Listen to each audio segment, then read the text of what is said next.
Atenção! Começa agora uma teleaula de História do Ensino Médio. Você vai assistir a teleaula de número 29. Bons estudos!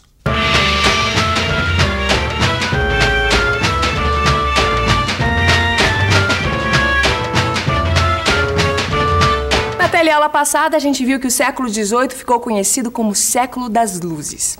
Hoje, a gente vai aprender que o século XVIII também pode ser chamado de o século das revoluções.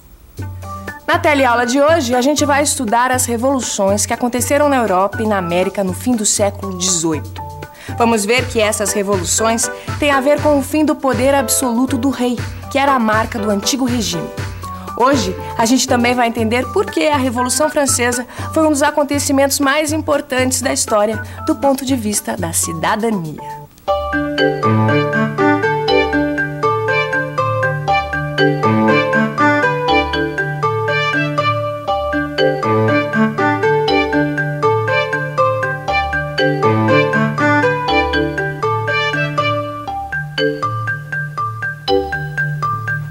Você lembra do absolutismo, não lembra? Absolutismo era aquele sistema de governo em que o rei tinha poderes absolutos, que começou a ser contestado no século XVIII. Fim do século XVIII. Vários setores da sociedade começam a se manifestar contra o absolutismo. As desigualdades, injustiças e o empobrecimento generalizado provocam um profundo mal-estar entre os habitantes que não gozavam dos privilégios concedidos pelo antigo regime à nobreza e ao clero. O sistema político vigente continua excluindo as classes sociais que pagam todos os impostos. Por isso, o desejo de reformas urgentes se espalha pelas populações europeias. Os camponeses não aguentam os impostos e as obrigações feudais. A burguesia quer o fim dos privilégios da nobreza e do alto clero e deseja participar das decisões de governo. A nobreza e o alto clero apoiam a monarquia constitucional na expectativa de desempenhar um papel mais importante no governo. Quase todos os países da Europa enfrentam revoltas e rebeliões contra os príncipes e reis absolutistas. O primeiro grande sucesso na luta contra o antigo regime é a independência das colônias inglesas da América do Norte. Filadélfia, Estados Unidos. Querido Steve, finalmente conheci a sua cidade natal. É interessante imaginar que foi aqui que os colonos se reuniram em 1774 e decidiram formar um exército para combater as forças militares da Inglaterra. Deve ter sido muito duro para os colonos ter que lutar contra a Inglaterra durante 7 anos, mas acho que valeu a pena. Pelo menos os Estados Unidos se tornaram um país independente e fizeram uma Constituição republicana, baseada em ideais democráticos. É verdade que a Constituição norte-americana se baseava em ideias que iam totalmente contra o absolutismo da época. Mas não vá pensar que tudo era perfeito. A escravidão, por exemplo, foi mantida naquela Constituição. Mesmo assim, o exemplo da vitória contra o colonialismo inglês se espalhou por todo o continente. E você conhece a história da Inconfidência Mineira, certo? Pois então, os Inconfidentes de 1789 se inspiraram na Revolução Americana para conspirar contra a dominação portuguesa aqui, no Brasil. Mas foi na França que o antigo regime sofreu o golpe mais duro, a Revolução Francesa. França, 1788. O rei Luís XVI governa o país num clima de calamidade econômica. A França se declara um estado falido. Não dá mais para adiar as reformas. O rei cede às exigências populares e forma uma Assembleia Nacional. Mas, na verdade, as intenções do rei são outras. Luís XVI quer apenas ganhar tempo. Ele concentra suas tropas nos arredores de Paris para prender os deputados da Assembleia Nacional. O povo se revolta contra a atitude do rei e toma a prisão do antigo regime, a Bastilha. Paris, França. Querida Maria Antonieta, eu estou escrevendo este cartão na famosa Praça da Bastilha. Era aqui que ficava a prisão do antigo regime francês, que foi tomada pelo povo no dia 14 de julho de 1789. Hoje sobrou muito pouco da Bastilha. Mas acho que os ideais da Revolução Francesa continuam valendo tanto como antigamente.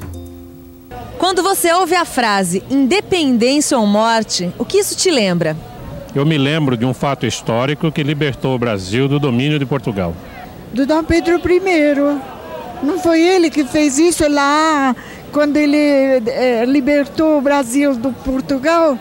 Proclamação da Independência. E se eu disser liberdade, igualdade, fraternidade, o que isso te lembra? Além da bandeira de Minas Gerais, da Revolução Francesa. Queda da Bastilha, Revolução Francesa. Liberdade, igualdade, fraternidade eram os lemas da Revolução Francesa de 1789. No fundo, esses ideais de liberdade, igualdade e fraternidade têm a ver com a cidadania, um assunto que ainda não está bem resolvido no mundo em que vivemos. E por isso mesmo, cidadania é um assunto que se discute muito até hoje. O que você acha que deve ser feito para que todo mundo tenha liberdade e igualdade de direitos? Educar a população. Uma distribuição da renda mais equilibrada, mais equitativa. Falta um pouco de humanidade nas pessoas. Muita coisa tem que ser mudada nesse país. Principalmente algumas leis que, além de não funcionarem, a impunidade é muito grande. E na época da Revolução Francesa, o que foi feito para garantir a liberdade, a igualdade e a fraternidade?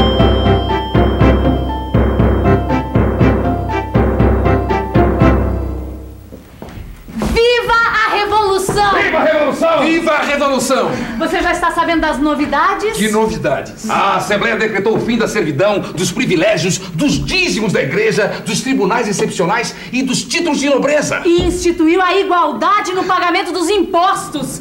Viva a Revolução! Viva a Revolução! Agora o absolutismo terminou mesmo na França. E tem mais, meu amigo. Mais o quê? A Assembleia proclamou a Declaração dos Direitos do Homem e do Cidadão. E na prática isso quer dizer o quê?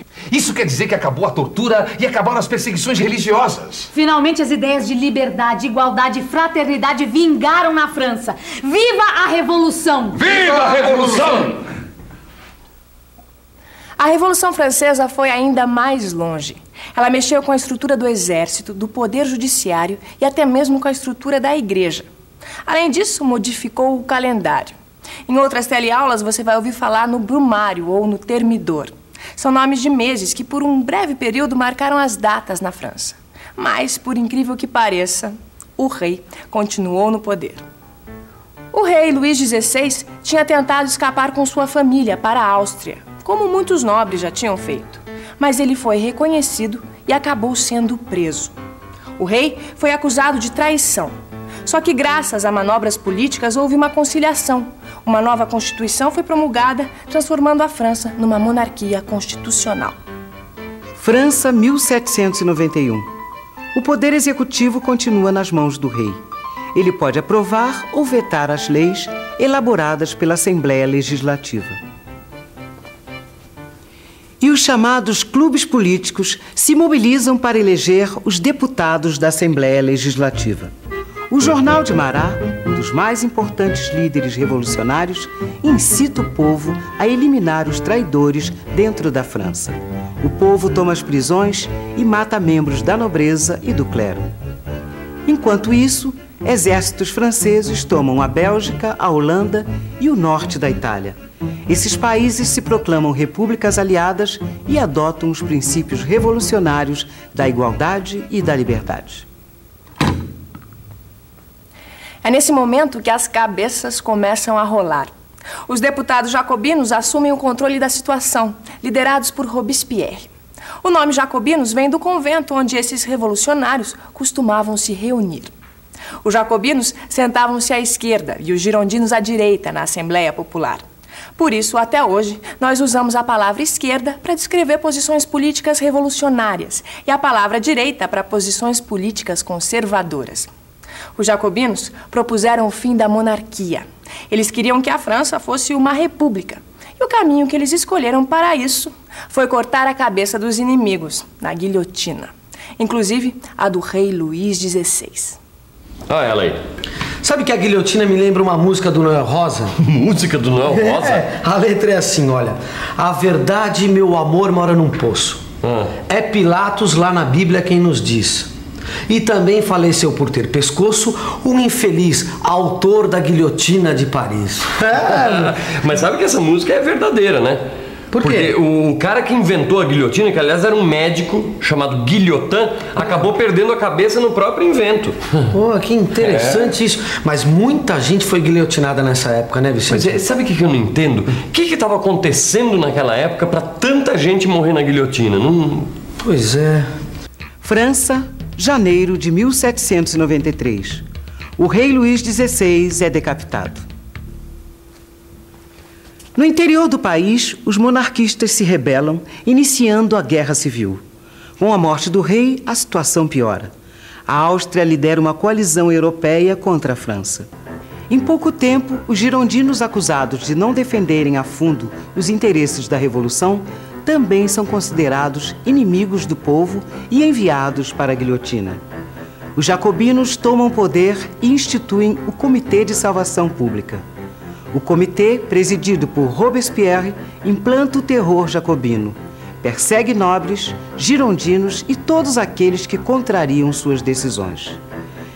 Apesar disso, os exércitos revolucionários organizados pelo comitê conseguem destruir a coalizão europeia em poucas semanas.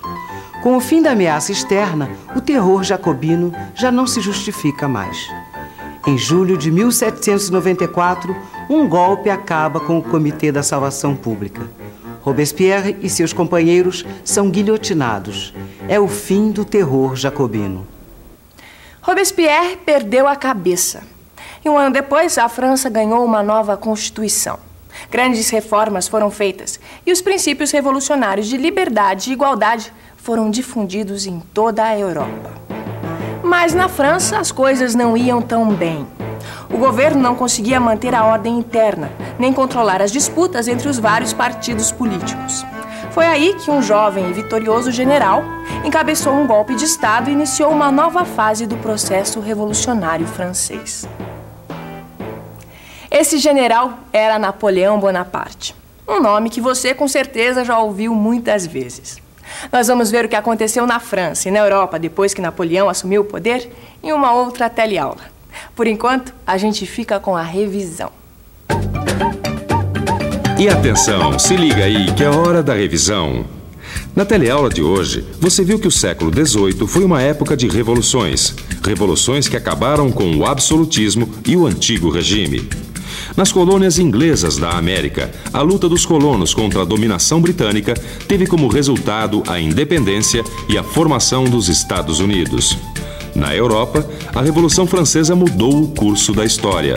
Com o tempo, a França se tornou uma república e os ideais de liberdade e igualdade se espalharam por toda a Europa.